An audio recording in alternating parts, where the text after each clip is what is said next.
Hello and welcome to the Daily Debate for tonight. I'm Farid Hussein. I have the pleasure of your company for the coming hour. We will be discussing more about stories making headlines, and usually Thursdays are a recap of events making stories and making headlines throughout the whole week.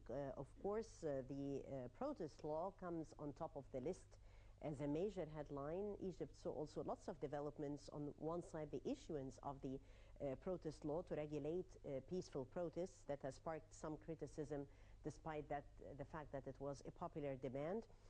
To the constitutional panel and the latest developments also to the war on terrorism on behalf of the army and the police in Sinai, and the economic situation, how all the different political developments had reflected on the economic situation in the country. So a whole recap of Egypt in a week on the Daily Debate tonight. Let's first have a look at the top stories.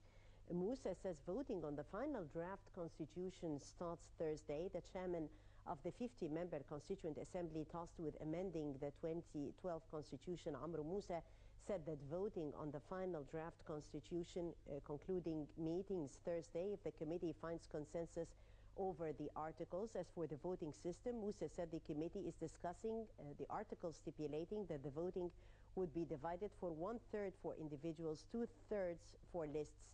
On Wednesday, Mena said that the Constitutional Assembly amending Egypt's constitution has left it to the president to decide on the voting system to be used in a parliamentary poll by next year. Mena also added that the 50-member drafting committee had recommended reversing these proportions, but had left it to President Mansour to choose what he sees as suitable. Meanwhile, the spokesman of the 50-member Constituent Assembly, Salmawi, tasked with amending the 2012 Constitution, had said the referendum over the Constitution will be held in late December. In a press conference held in the Shura Council, Salmawi stressed the Assembly will be done with the Constitution on December the 3rd, adding that the referendum will be held in December as per the constitutional declaration that was issued by President Adli Mansour in July. Let's have more emphasis on the situation, and we are going to have more significant concerning reading into the developments of this headline, referendum over the constitution that we would be held in late December. Hello, sir. Hello. Hello. Hello. Yes. Would you kindly introduce yourself, sir? Oh, hello, Farid. I am General Hussein Abdel. Yeah, General Hussein Abdel. Thank you very much for joining us. And if you would kindly highlight the importance of taking into consideration Egypt's war on terror, the killing of Abu Munir, how far did this hit hard at militancy in Sinai? General Hussein. As a matter of fact, you know from the beginning that those people, those elements, they had the space, the time, and the capability to put their foot in Sinai and to impose their rules, defying the state authority. And as you know, and as everybody knows, they benefited of the big mess that happened due to the outbreak of the 25th of January revolution, and the Brotherhood regime ruled the country. They strengthened their position in Sinai, and they defined the state authority, killing people, kidnapping soldiers, and jeopardizing the national security of Egypt.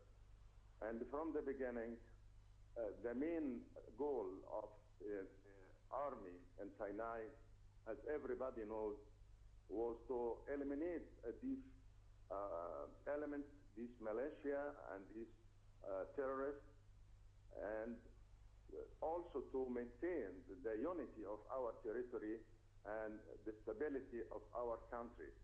So we are now focusing on dealing with the heads of these groups, right, and also to destroy as much as we could their capabilities, their weapons, their means of communication, to weaken them and to restore the stability and law and the state authority in Sinai. This is our main goal, and we are able to do that. From time to time, you heard and the audience heard that a lot of successful mission operated in Sinai, and we insist to have our goal achieved by all means. Right. So don't be afraid. Everybody should trust his armed forces, our soldiers, our officers. They have the goodwill and the determination to achieve the goal entrusted to them, and they will do that. Right. General Abdelrazak, definitely the army and the police are working hand in hand fighting terrorism in Sinai. Could there be outside hands financing the militancy operations? We all know that there are outside hands. How are we dealing with this challenge on the ground? So, as I told you from the beginning, when I refer to the soldier and the officers, I'm referring to the hand in hand, the army and police, right, working together and backed by the majority of our people. Mm-hmm. So this is very clear that we are insisting all together, hand in hand, to deal with those people who are violating everything, who are not belonging to this sacred territory we are living in, and we sure cooperating on the clock. So the cooperation on the clock between the army and the police, and also with the sheikh of the tribes in Sinai, we are working, as I told you, every possible measures to be taken to deal with those people. Of course, we are receiving some casualties, so that's natural thing. We are not. Definitely. Yes, we have to deal with that. We have to accept that. We have to bear this. Right. But it will never get us one step back from achieving our goal and to eliminate these elements and to have Sinai free of them. Right. General Hussein Abdelrazak, our strategic expert on the daily debate tonight. Thank you very much, sir, for joining us. The Interior Ministry allows Talat Harb protest to go ahead. It said that it has approved the request to protest in Cairo's Talat Harb Square that takes Wednesday. The ministry announced the protest would take place in downtown Cairo between 4 to 10 p.m., after which it would be dispersed. The statement acknowledged that the protesters were expressing their rejection to the law. The prominent militant leader accused of a mass murder of Egyptian soldiers was killed during a security offensive in Sinai. Army spokesman Colonel Ahmed Ali said leading militant Abu Munir, his son, and a third suspected militant were killed in exchange of fire with the security forces in northern Sinai. Well, let's see this report that highlights more about the new protest law that the ministry had said.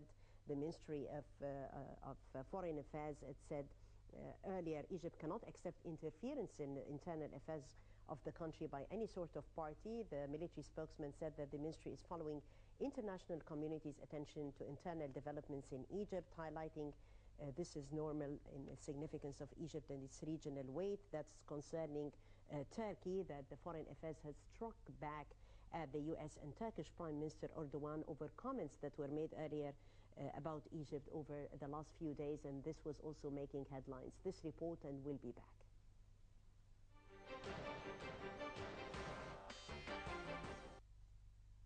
Prime Minister Hazem al-Biblawi expressed disappointment over incidents that took place on Tuesday when demonstrators protested before the Shura Council.